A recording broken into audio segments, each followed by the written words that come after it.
Hello everyone, আমি সৌমিতা। নতুন একটা ভিডিওতে সবাইকে অনেক অনেক স্বাগত জানাই। তো এই যে সকালবেলা ঘুম থেকে উঠে রান্না টান্না করছি, আর রান্না টান্না সব হয়ে গেছে। এবার হচ্ছে মেয়েকে রেডি করে দিয়েছি, স্নান টান করে চলে যাব হচ্ছে স্কুলে পৌঁছাতে। তো দেখো আজকে কিন্তু সেরকম খুব একটা বেশি রান্না বান্না করিনি। এখানে ভাত আর উচ্ছে আলু সেদ্ধ দিয়েছি, সেটাকে কাঁচা সর্ষের তেল আর নুন দিয়ে মাখবো, আর সমস্ত সবজি দিয়ে একটা সর্ষে পোস্ত দিয়ে চচ্চড়ি করেছি, এটা কিন্তু খেতে দারুণ লাগে। আর করেছে আলু ফুলকপি দিয়ে ডিমের একটা ঝোল মতো। তো এই যে এখানে হচ্ছে মামাকে এবার খাইয়ে দেবো, ওকে আমার সাথেই খাওয়াবো। তো দুজনে মিলে এবার লাঞ্চটা সেরে নেব।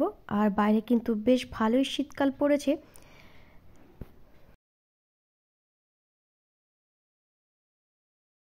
তো বিকেল হয়ে গেছে, এবার হচ্ছে সন্ধে টন্ধে দিয়ে দিচ্ছি।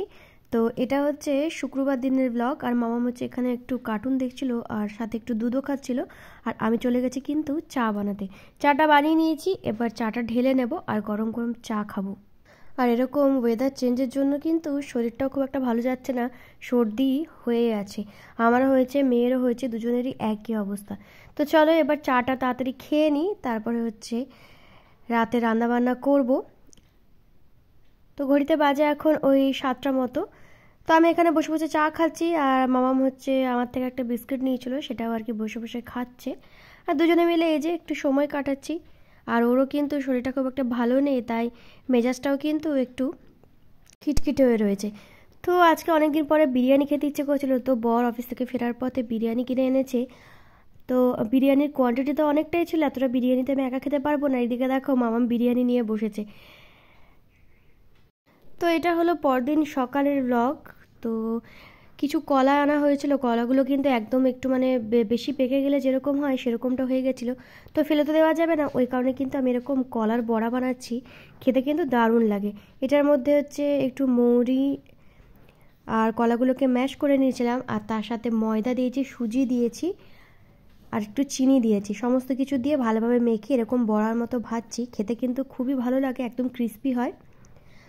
আর কলা আমি এরকম একটু বেশি পেকে গেলে এভাবে কিন্তু বড়া বানিয়ে নিই, যাতে জিনিসটা ওয়েস্টও হয় না, আর খেতে কিন্তু বেশ ভালোই লাগে। তোমরা কি এভাবে বানাও? অবশ্যই কিন্তু কমেন্টে আমাকে জানিও।